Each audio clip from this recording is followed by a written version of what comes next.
We're at North County Indian Motorcycles, and today we're looking at a 2017 Harley-Davidson Street 500 in Vivid Black. These bikes are perfect little urban motorcycles. It's exactly what they were designed for. But they're also great beginner bikes. They only have a 500cc engine. It is also liquid cooled, which is really nice. And there's not much to these bikes. This one has a saddleman seat with the cowl that comes with it.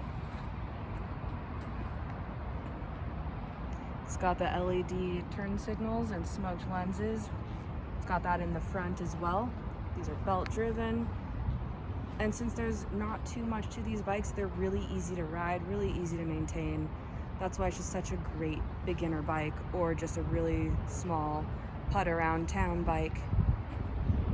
Again, we're at North County Indian Motorcycles, located in San Marcos, California, and we are open for test rides 6 days a week.